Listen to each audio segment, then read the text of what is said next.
Thanks for changing my position there. Had to go out. Forcing doctors or other healthcare professionals who have conscientious objection to abortion to actually arrange for abortion to be performed is not freedom of conscience, Minister. It makes them a party to taking the baby's life. The referral obligation forces GPs, in violation of their sincerely held convictions, to be involved in a process that destroys that life. Under the bill in its current form, doctors would not only be entitled but obliged to act in a violation of the most fundamental principle of medicine, the obligation to do no harm. They would be penalised for respecting life and exercising their constitutional right to freedom of conscience. The current proposal has already been opposed by over 600 GPs, Minister, and many of them have indicated they will not cooperate with the duty to refer an abortion. And indeed, the ICGP own survey, and they discovered themselves that 25% of GPs will not provide, will not refer, and that is approximately 700 to 800 GPs. So, Minister, you're heading down a cul-de-sac here. The current proposal has already been opposed by, as I said, over 600 GPs, and many of them have indicated they will not cooperate with a duty to refer for abortion. The Minister has created a completely unnecessary showdown with doctors.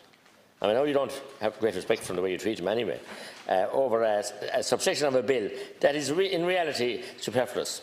Even as a matter of pragmatism, the countries cannot afford to lose a large number of GPs. If you live in rural land, you know that, Minister. You should know you're representing Wicklow, because there are simply not enough GPs practicing in Ireland.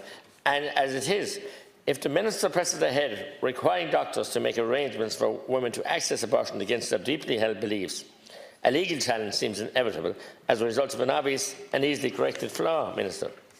New Zealand law allows doctors with a conscientious objection to abortion to refer. In the US federal law, the Public Health Service Act and the Weldon Amendment prohibit funding discrimination by public authorities against any healthcare entity, which term includes doctors and medical trainees, on the basis that the entity refuses to provide referrals for or make arrangements for abortions. And we can quote international law when it suits us. In Britain, there is no obligation to make arrangements to help women avail of an abortion either, and the absence of such obligation has clearly not impeded access to abortion services there. Clearly not. Minister Harris has suggested that the referral obligation is in line with paragraph 49 of the Medical Council's Guide to Professional Conduct and Ethics 2016 edition. That is simply wrong. Paragraph 49 states that the doctors may refuse to provide or to take part in the provision of lawful treatments or forms of care which conflict with you sincerely held ethical or mutual moral values. The obligation on the doctor in those circumstances is to A, inform the patient that there are options for treatment elsewhere, and B, to give the patient information to allow them to transfer themselves to another doctor to obtain the treatment. The doctor is only obliged to assist with the transfer where the patient is unable to transfer themselves. It is an entirely new departure in Irish law to require someone who objects to the ending of a human life to ensure that that life is ultimately ended by someone with no such objective. The government has decided to introduce an opt-in system for the provision of abortion services. There's no basis for mandatory referrals because direct access will be provided. The Minister's scheme will enable women who want an abortion to identify healthcare workers who will provide the prospective patients will be able to self-refer. That's quite obvious. There is no rational basis for the argument that respecting conscience rights will prevent access to abortion in Ireland.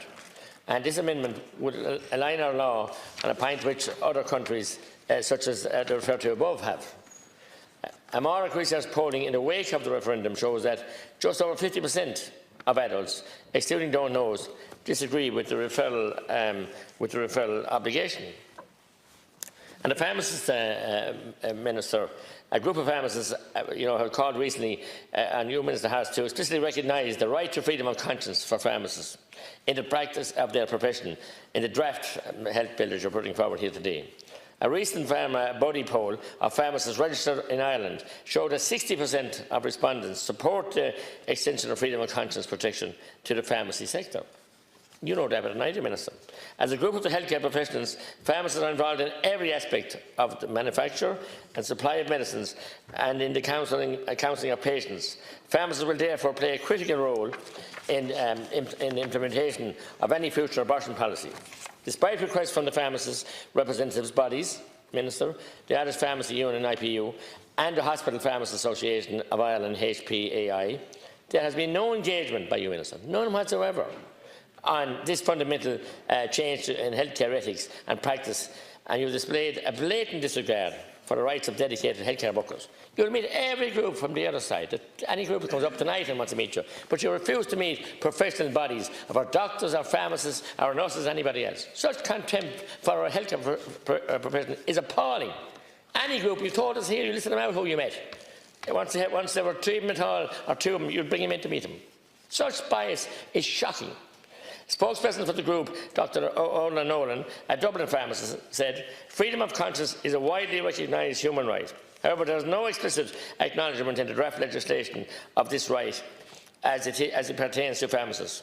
The legislation denies pharmacists their right to freedom of conscience and compels them to produce, distribute and dispense drugs that they know will be used for the express purpose of ending a life.